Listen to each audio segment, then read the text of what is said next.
देख रहे हैं ऑनलाइन न्यूज इंडिया। क्या मोरबी हादसे के बाद भारतीय जनता पार्टी मोरबी के पोलिंग बूथों पर खेल कर रही है?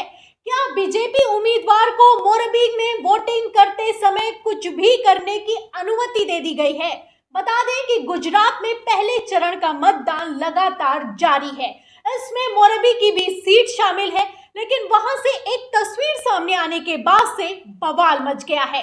खबर देखिएगा, गुजरात तक की ये तस्वीरों को शेयर किया गया है। इन तस्वीरों में आप साफ साफ देख सकते हैं कि कमल पर का बटन ईवीएम में दबाया जा रहा है, बीजेपी के उम्मीदवार को वोट किया जा रहा है और ये तस्वीरें साझा की गई हैं। इससे आप इतना अंदाजा तो लगा सकते हैं कि ये वोटिंग करते समय की तस्वीर है और ये तस्वीर गुजरात इलेक्शन 2022 की है, मोरबी सीट की है। आप तस्वीरों में देख सकते हैं कि वोटिंग करते समय बीजेपी उम्मीदवार को अंदर फोन ले जाने की अनुमति दी गई है, जिससे तस्वीरें लेकर इन्हें लगातार शेयर किया जा रहा है और लगातार आगे बढ़ाया जा रहा है। आप इन तस्वीरों से अंदाजा लगा सकते हैं कि किस तरीके से पब्लिक को इन्फ्लुएंस करने की कोशिश की जा रही है, वो भी मोरबी की सीट पर। मोरबी जहां पर आप जानते हैं कि पुल हादसा हुआ, 140 से ज्यादा लोगों की मौत हो गई, उसमें कितने बच्चों ने अपनी जान गंवा दी। वहां पर आप जानते हैं कि कैसे गुजरात सरकार और बीजेपी की लगातार फजीहत हुई।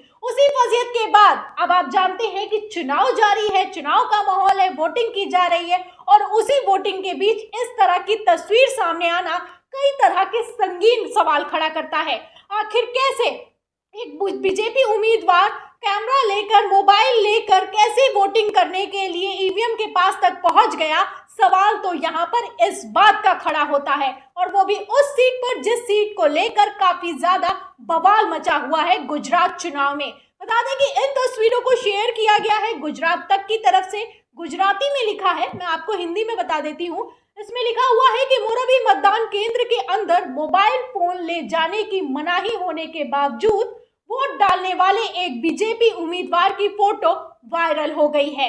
लेकिन इस तरह की तस्वीरों के वायरल होने से कई सवाल खड़े हो गए हैं। गुजरात इलेक्शन 2022, तो सवाल तो कई खड़े होते हैं।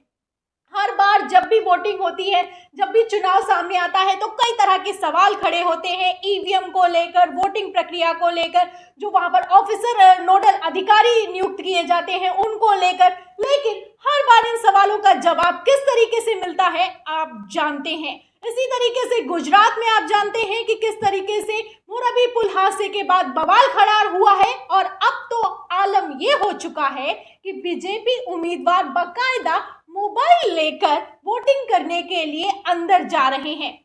चेकिंग होती है, पूरा एक रूल होता है, नियम कायदा होता है, लेकिन कैसे लोकतंत्र के इस महापर्व को खेल बनाया जा रहा है, आप गुजरात चुनाव से अंदाजा लगा सकते हैं। गुजरात में पहले चरण की वोटिंग की जा रही है, 19 सीटें इसमें शामिल है। बता दें कि मोरबी की भी सीट इसमें शामिल है। मोरबी के अगर वोटिंग प्रतिशत की बात करें तो आप न्यूज 24 की खबर देखिएगा, इसमें लिखा हुआ है कि गुजरात के मुख्य शहरों में 1 बजे तक के वोट प्रतिशत की लिस्ट आई सामने। तो इस लिस्ट में अगर आप गौर फरमाएंगे तो तीसरे नंबर पर मोरबी लिखा हुआ है, जिसमें 1 बजे तक लगभग 38.71% वोटिंग की गई है। अब यहाँ पर सवाल इस बात का है कि इस 38% वोटिंग में कितना खेल किया गया है, कितना खेल नहीं किया गया है, ये आप तय कीजिए। क्योंकि जब बीजेपी उम्मीदवार ही मोबाइल को लेकर वोटिंग करने के लिए चुनाव के जो कमरा होता है, पोलिंग बूथ होता है, उसके अंदर पहुंच जाए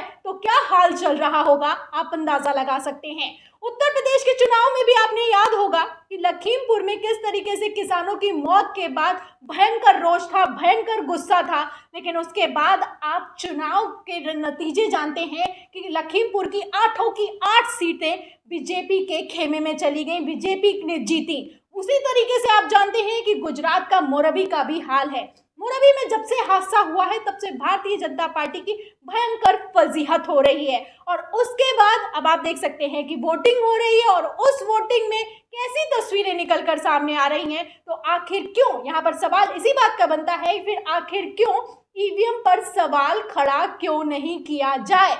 लगातार सुप्रीम कोर्ट भी चुनाव की प्रक्रिया को लेकर, चुनाव आयुक्त की नियुक्ति को लेकर कई तरह के गंभीर सवाल खड़े कर रहा है, लेकिन कार्रवाई पर के नाम पर कुछ निकलकर सामने नहीं आ रहा है। जब भी चुनाव होता है, कहीं पर भी चुनाव हो, किसी भी प्रदेश का चुनाव हो, फिर चाहे वो निकाय चुनाव ही क्यों ना हो, लेकिन हर बार एक ही तरह की तस्वीरें सामने आती हैं। कहीं ईवीएम कूड़े करकट में पाई जाती है, कहीं पर लोग लाइन में लगे रहते हैं, वोट नहीं डालने दिया जाता है, कहीं अंधेरे में गाड़ी में ईवीएम पकड़ी जाती है। लगातार इस तरीके की तस्वीरें सामने आती हैं। 2014 के बाद से इन तस्वीरों का पूरा एक अंबार है। लेकिन कार्रवाई के नाम पर कैसा सुई पटक सन्नाटा है आप जानते हैं। लगातार इन तस्वीरों को शेयर किया जाता है, मांग की जाती है कि चुनाव आयोग संज्ञान ले, चुनाव आयोग संज्ञान ले, लेकिन संज्ञान के नाम पर ये क्या कुछ कर रहे हैं आप अंदाजा लगा सकते हैं। जब एक बीजेपी का उम्मीदवार ही मोबाइल लेकर वोटिंग करने के लिए अंदर चला जाए, वो भी मोरबी सीट पर, तो आप समझ सकते हैं कि खेला कितने चरम पर चल रहा है। उत्तर प्रदेश के चुनाव में 2022 के उत्तर प्रदेश के चुनाव में किस तरह की तस्वीरें निकलकर सामने आई आप जानते हैं। और अब गुजरात में जैसे ही वोटिंग शुरू हुई है, तो इस तरह की तस्वीरें निकलकर सामने आने लगी हैं। फर्ज कीजिए कि अगर ये कोई कांग्रेस का उम्मीदवार होता या फिर कि गुजरात में कांग्रेस की सरकार होती, तो कितना बवाल खड़ा किया जाता, ये आप अच्छे से जानते हैं। लेकिन बीजेपी की डबल इंजन की सरकार है और बीजेपी का ही उम्मीदवार है, तो सबको मानिए जैसे सांप सूंघ गया है। किस तरीके से खेल किया जा रहा है आप इन तस्वीरों से अंदाजा लगा सकते हैं। आप गुजरात तक की खबर में देख सकते हैं। लगातार भारतीय जनता पार्टी भारी एंटी इनकम्बेंसी के बावजूद इस तरह का दावा कर रही है कि इस बार के चुनाव में, 2022 के चुनाव में सारे रिकॉर्ड टूटेंगे। भारतीय जनता पार्टी अपना रिकॉर्ड भी तोड़ देगी। इस बार इतनी सीटें हासिल होंगी कि विपक्ष के मुंह पर ताला लग जाएगा। तो अब यहाँ पर सवाल उठता है कि क्या इसी खेला के आधार पर ये दावा किया जा रहा है। जब जनता गुस्से में है, महंगाई अपने चरम पर है, बेरोजगारी का क्या हाल है आप जानते हैं। ग्राउंड रिपोर्ट के जरिए हम आपको दिखा रहे हैं कि क्या कुछ हो रहा है गुजरात में। लेकिन उसके बावजूद भारतीय जनता पार्टी के दावे इतने ज्यादा मजबूत हैं कि इस बार 27 सालों के बाद भी आएगी तो भारतीय जनता पार्टी ही। तो सवाल इसी बात का है कि क्या ये दावे सिर्फ और सिर्फ खेला के आधार पर किए जा रहे हैं। आखिर चुनाव आयोग इस पर कार्रवाई क्यों नहीं करता है।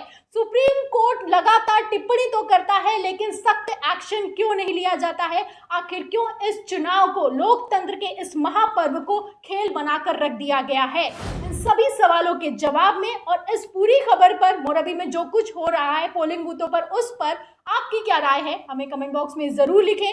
वीडियो को ज्यादा से ज्यादा शेयर करें, सब्सक्राइबर बटन दबाएं, बेल आइकन दबाएं, ताकि हर खबर की नोटिफिकेशन आप तक पहुंचती रहे। फिर मिलते हैं अगली खबर के साथ, तब तक के लिए धन्यवाद। इस खबर को अभी लाइक करें, शेयर करें, अभी चैनल को सब्सक्राइब करें और घंटी जरूर